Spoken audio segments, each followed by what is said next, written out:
ಕಲ್ಪನೆನೂ ಮಾಡೋಕೆ ಆಗದ ಈ ಬ್ರಹ್ಮಾಂಡದಲ್ಲಿ ಕೋಟ್ಯಾಂತರ ನಕ್ಷತ್ರಗಳು ಮತ್ತು ಗ್ಯಾಲಕ್ಸಿಗಳ ನಡುವೆ ಒಂದು ವಿಚಿತ್ರ ವಸ್ತು ವಿಜ್ಞಾನಿಗಳ ಮನಸ್ಸನ್ನ ಕಾಡ್ತಾ ಇದೆ.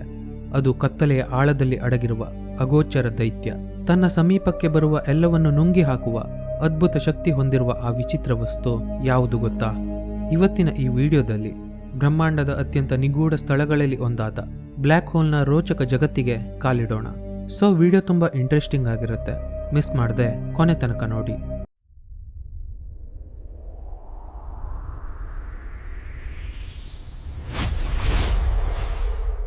ಬ್ರಹ್ಮಾಂಡ ಅನ್ನೋದು ಮಾನವನ ಕಲ್ಪನೆಗೂ ಮೀರಿದ ಒಂದು ಅದ್ಭುತ ವಿಸ್ಮಯ.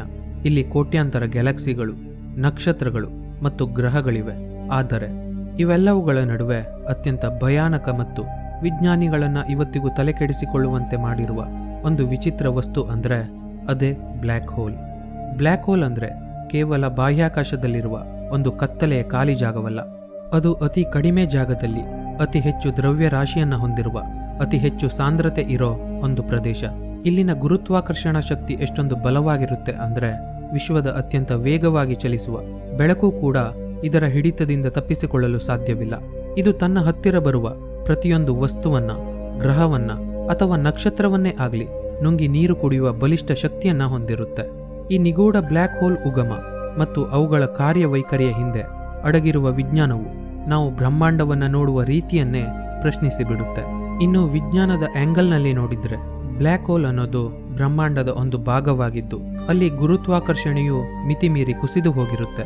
ಮಹಾನ್ ವಿಜ್ಞಾನಿ ಆಲ್ಬರ್ಟ್ ಐನ್ಸ್ಟೈನ್ ಅವರ ಪ್ರಕಾರ ವಸ್ತುವಿನ ಭಾರ ತುಂಬಾ ಗಟ್ಟಿಯಾದಾಗ ಅದು ಸ್ಪೇಸ್ ಮತ್ತು ಸ್ಪೇಸ್ ಟೈಮ್ ಅನ್ನ ಬೆಂಡ್ ಮಾಡುತ್ತೆ. ಈ ಬೆಂಡಿಂಗ್ ಎಷ್ಟು ಸ್ಟ್ರಾಂಗ್ ಆಗಿರುತ್ತೆ ಅಂದ್ರೆ ಸ್ಪೇಸ್ನಲ್ಲಿ ಒಂದು ಡೀಪ್ ಹೋಲ್ ಇದ್ದಂತೆ ಕಾಣ್ತಾ ಇರುತ್ತೆ. ಇದನ್ನ ನಾವು ನೇರವಾಗಿ ಕಣ್ಣಿನಿಂದ ನೋಡಲು ಸಾಧ್ಯವಿರೋದಿಲ್ಲ. ಯಾಕೆ ಅಂದ್ರೆ ಇದು ತನ್ನ ಮೇಲೆ ಬಿದ್ದ ಯಾವುದೇ ಬೆಳಕನ್ನ ರಿಫ್ಲೆಕ್ಟ್ ಆಗೋಕೆ ಬಿಡೋದಿಲ್ಲ. ವಿಜ್ಞಾನಿಗಳು ಬ್ಲ್ಯಾಕ್ ಹೋಲ್ ಅನ್ನ ಅದರ ಸುತ್ತಲಿರುವ ನಕ್ಷತ್ರಗಳು ಮತ್ತು ಗ್ಯಾಸ್ಗಳ ಮೇಲೆ ಅದು ಬೀರುವ ವಿಚಿತ್ರ ಪರಿಣಾಮಗಳ ಮೂಲಕ ಮಾತ್ರ ಪತ್ತೆ ಹಚ್ಚುತ್ತಾರೆ. ಇದು ಬ್ರಹ್ಮಾಂಡದಲ್ಲಿ ಕಾಣದ ಒಂದು ಜೈಂಟ್ ಆಗಿ ಕೆಲಸ ಮಾಡುತ್ತೆ. ಇನ್ನು ಈ ಬ್ಲ್ಯಾಕ್ ಹೋಲ್ಗಳು ಹೇಗೆ ಸೃಷ್ಟಿಯಾಗುತ್ತೆ ಅನ್ನೋದು ವಿಜ್ಞಾನ ಲೋಕದ ಅತ್ಯಂತ ರೋಚಕ ವಿಷಯಗಳಲ್ಲಿ ಒಂದು. ಪ್ರತಿಯೊಂದು ಬ್ಲ್ಯಾಕ್ ಹೋಲ್ಗಳ ಹಿಂದೆ ಒಂದು ನಕ್ಷತ್ರದ ಸಾವಿನ ಕಥೆ ಇರುತ್ತೆ.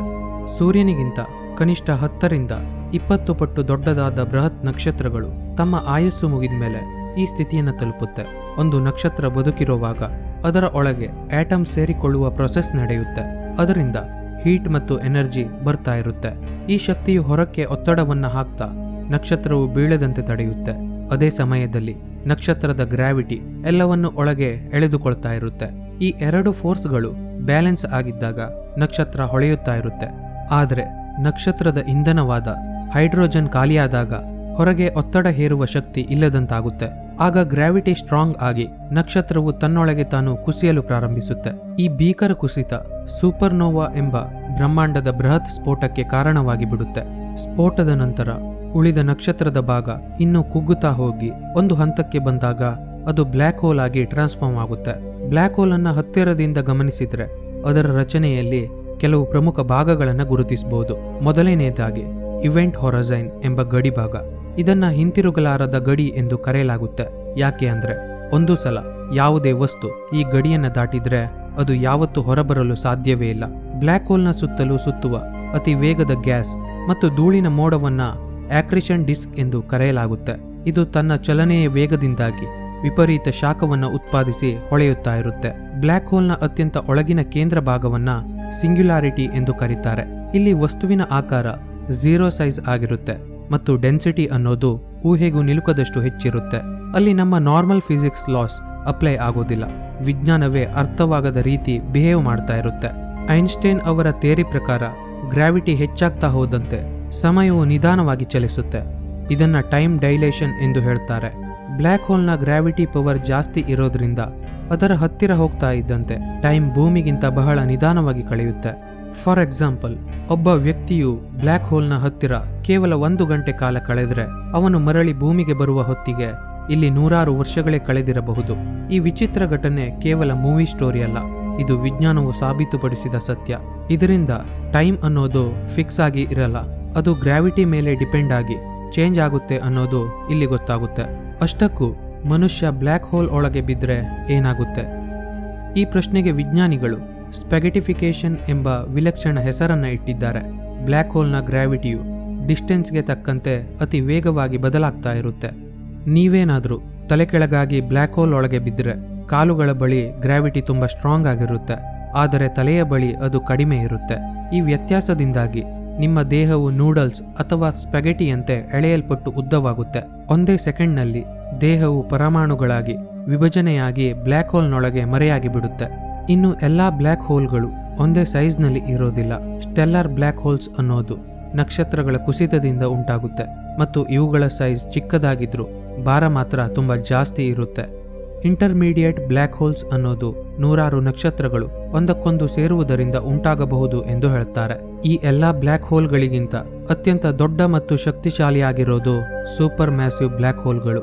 ಇವು ಬ್ರಹ್ಮಾಂಡದಲ್ಲಿರುವ ಅತಿ ದೊಡ್ಡ ದೈತ್ಯ ವಸ್ತುಗಳು. ಇವುಗಳ ಗಾತ್ರ ಕೋಟ್ಯಾಂತರ ಸೂರ್ಯ ಸೇರಿದ್ರೆ ಎಷ್ಟಾಗುತ್ತೋ ಅಷ್ಟಿರುತ್ತೆ. ಇಲ್ಲಿ ಆಶ್ಚರ್ಯದ ವಿಷಯ ಏನು ಅಂದ್ರೆ, ನಮ್ಮ ಮಿಲ್ಕಿ ವೇ ಗ್ಯಾಲಕ್ಸಿ ಸೇರಿದಂತೆ ಪ್ರತಿಯೊಂದು ಗ್ಯಾಲಕ್ಸಿಯ ಮಧ್ಯಭಾಗದಲ್ಲೂ ಇಂತಹ ಬ್ಲ್ಯಾಕ್ ಹೋಲ್ಗಳಿರುತ್ತೆ. ನಮ್ಮ ಮಿಲ್ಕಿ ವೇ ಗ್ಯಾಲಕ್ಸಿಯ ಹೃದಯ ಭಾಗದಲ್ಲಿರೋ ಆ ದೈತ್ಯ ಬ್ಲ್ಯಾಕ್ ಹೋಲ್ ಹೆಸರು ಸಗಿಟಿಯಾರಿಯಸ್ ಎ ಅಂತ. ಇದು ಭೂಮಿಯಿಂದ ಸುಮಾರು 26,000 ಜ್ಯೋತಿರ್ವರ್ಷಗಳಷ್ಟು ದೂರದಲ್ಲಿದೆ. ಇದು ಸೂರ್ಯನಿಗಿಂತ 40 ಲಕ್ಷ ಪಟ್ಟು ಹೆಚ್ಚು ಭಾರವನ್ನು ಹೊಂದಿರುತ್ತೆ. ಇತ್ತೀಚಿನ ವರ್ಷಗಳಲ್ಲಿ ವಿಜ್ಞಾನಿಗಳು ಇವೆಂಟ್ ಹಾರಿಜಾನ್ ಟೆಲಿಸ್ಕೋಪ್ ಬಳಸಿ ಈ ದೈತ್ಯ ಬ್ಲ್ಯಾಕ್ ಹೋಲ್ನ ಫೋಟೋವನ್ನ ಕ್ಯಾಪ್ಚರ್ ಮಾಡಿದ್ದಾರೆ. ಬ್ಲ್ಯಾಕ್ ಹೋಲ್ಗಳ ಬಗ್ಗೆ ಸಂಶೋಧನೆ ಮಾಡಿರೋರಲ್ಲಿ ಮಹಾನ್ ವಿಜ್ಞಾನಿ ಸ್ಟೀಫನ್ ಹಾಕಿಂಗ್ ಅವರ ಕೊಡುಗೆ ತುಂಬಾ ಇದೆ. ಆರಂಭದಲ್ಲಿ ಬ್ಲ್ಯಾಕ್ ಹೋಲ್ಗಳು ಎಲ್ಲವನ್ನೂ ನುಂಗುತ್ತೆ ಮತ್ತು ಯಾವುದನ್ನು ಹೊರಬಿಡುವುದಿಲ್ಲ ಎಂದು ನಂಬಲಾಗ್ತಾ ಇತ್ತು. ಆದರೆ ಹಾಕಿಂಗ್ ಅವರು ಹಾಕಿಂಗ್ ರೇಡಿಯೇಷನ್ ಎಂಬ ಥಿಯರಿ ಮೂಲಕ ಬ್ಲ್ಯಾಕ್ ಹೋಲ್ಗಳು ಸಣ್ಣ ಪ್ರಮಾಣದ ರೇಡಿಯೇಷನ್ಗಳನ್ನು ಹೊರಬಿಡುತ್ತೆ ಅಂತ ಜಗತ್ತಿಗೆ ತೋರಿಸಿಕೊಡ್ತಾರೆ. ಇದರ ಅರ್ಥ ಏನು ಅಂದ್ರೆ, ಬ್ಲ್ಯಾಕ್ ಹೋಲ್ಗಳಿಗೂ ಅಂತ್ಯವಿದೆ. ಸಾವಿರಾರು ಕೋಟಿ ವರ್ಷಗಳ ನಂತರ ಇವು ಕೂಡ ನಿಧಾನವಾಗಿ ಆವಿಯಾಗಿ ಮಾಯವಾಗುತ್ತಂತೆ. ಈ ಸಂಶೋಧನೆಯು ಬ್ಲ್ಯಾಕ್ ಹೋಲ್ ಅನ್ನೋದು ಶಾಶ್ವತವಲ್ಲ ಅನ್ನೋ ಹೊಸ ಸತ್ಯವನ್ನ ಹೊರಹಾಕ್ತು. ತುಂಬಾ ಜನ ಬ್ಲ್ಯಾಕ್ ಹೋಲ್ಗಳನ್ನ ಯೂನಿವರ್ಸ್ ಡಿಸ್ಟ್ರಾಯರ್ಸ್ ಅಂತ ಕರೀತಾರೆ. ಆದರೆ ಸತ್ಯ ಏನು ಅಂದ್ರೆ, ಇವು ಬ್ರಹ್ಮಾಂಡದ ಸೃಷ್ಟಿಕರ್ತರು ಅಥವಾ ಶಿಲ್ಪಿಗಳು ಕೂಡ ಹೌದು.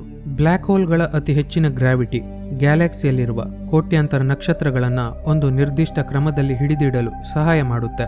ಒಂದು ವೇಳೆ ಈ ಬ್ಲ್ಯಾಕ್ ಹೋಲ್ಗಳು ಇರಲಿಲ್ಲ ಅಂದಿದ್ರೆ ಗ್ಯಾಲಕ್ಸಿಗಳು ಇಂದು ಇರುವ ರೂಪದಲ್ಲಿ ಇರ್ತಾ ಇರಲಿಲ್ಲ ಮತ್ತು ಗ್ರಹಗಳಲ್ಲಿ ಯಾವುದೇ ಜೀವಿಗಳು ಬದುಕೋಕೆ ಸಾಧ್ಯವಾಗ್ತಾ ಇರಲಿಲ್ಲ. ಹೀಗಾಗಿ ಇವುಗಳನ್ನ ಯೂನಿವರ್ಸ್ ಬ್ಯಾಲೆನ್ಸ್ ಕಾಪಾಡೋ ಗಾರ್ಡಿಯನ್ಸ್ ಅಂತ ಕೂಡ ಕರೀತಾರೆ. ಇನ್ನು ಈ ಬ್ಲ್ಯಾಕ್ ಹೋಲ್ಗಳು ನಮಗೆ ಮುಗಿಯದ ರಹಸ್ಯಗಳ ಭಂಡಾರವಿದ್ದಂತೆ. ಅವುಗಳ ಇನ್ನೊಂದು ಬದಿಯಲ್ಲಿ ಏನಿದೆ ಎಂಬ ಪ್ರಶ್ನೆ ಇಂದಿಗೂ ವಿಜ್ಞಾನಿಗಳನ್ನ ಕಾಡ್ತಲೇ ಇದೆ. ಅದು ವೈಟ್ ಹೋಲ್ ಆಗಿ ಹೊರಬರುತ್ತಾ ಅಥವಾ ಇನ್ನೊಂದು ಬ್ರಹ್ಮಾಂಡಕ್ಕೆ ಹೋಗೋ ದಾರಿನ ಅನ್ನೋ ಬಗ್ಗೆ ಅನೇಕ ಊಹೆಗಳಿವೆ. ನಾವು ಎಷ್ಟೇ ಸಂಶೋಧನೆ ಮಾಡಿದ್ರು ಬ್ರಹ್ಮಾಂಡವು ತನ್ನ ಒಡಲಿನಲ್ಲಿ ಇಂತಹ ಸಾವಿರಾರು ರಹಸ್ಯಗಳನ್ನ ಬಚ್ಚಿಟ್ಟುಕೊಂಡಿದೆ. ವಿಜ್ಞಾನ ಅನ್ನೋದು ಬೆಳೆಯುತ್ತಾ ಹೋದಂತೆ ನಾವು ಈ ಕತ್ತಲೆಯ ಹಾದಿಯಲ್ಲಿ ಬೆಳಕನ್ನ ಹುಡುಕ್ತಾ ಹೋಗ್ತೇವೆ. ಬ್ಲ್ಯಾಕ್ ಹೋಲ್ಗಳು ನಮಗೆ ಬ್ರಹ್ಮಾಂಡದ ವಿನಾಶದ ಶಕ್ತಿಯನ್ನ ಪರಿಚಯಿಸುವುದರ ಜೊತೆಗೆ ಅಸ್ತಿತ್ವದ ಅಗಾಧತೆಯನ್ನ ನೆನಪಿಸುತ್ತಾ ಇರುತ್ತೆ. ಫ್ರೆಂಡ್ಸ್, ಈ ಬ್ಲ್ಯಾಕ್ ಹೋಲ್ಗಳ ಬಗ್ಗೆ ನಿಮ್ಮ ಅಭಿಪ್ರಾಯವನ್ನ ಕಮೆಂಟ್ ಬಾಕ್ಸ್ನಲ್ಲಿ ತಿಳಿಸಿ. ಹಾಗೆ ಈ ವಿಡಿಯೋ ನಿಮಗೆ ಇಷ್ಟ ಆಗಿದ್ರೆ ಖಂಡಿತ ಲೈಕ್ ಮಾಡಿ ಮತ್ತು ಇದೇ ತರ ಇನ್ನು ಹೆಚ್ಚಿನ ವಿಡಿಯೋಗಳಿಗಾಗಿ ನಮ್ಮ ಯೂಟ್ಯೂಬ್ ಚಾನಲ್ ಅನ್ನ ಸಬ್ಸ್ಕ್ರೈಬ್ ಮಾಡ್ಕೊಳ್ಳಿ. ಇನ್ನೊಂದು ಇಂಟ್ರೆಸ್ಟಿಂಗ್ ಇನ್ಫಾರ್ಮೇಟಿವ್ ವಿಡಿಯೋ ಜೊತೆ ನಿಮ್ಮನ್ನ ಮತ್ತೆ ಭೇಟಿ ಆಗ್ತೇನೆ. ಧನ್ಯವಾದ.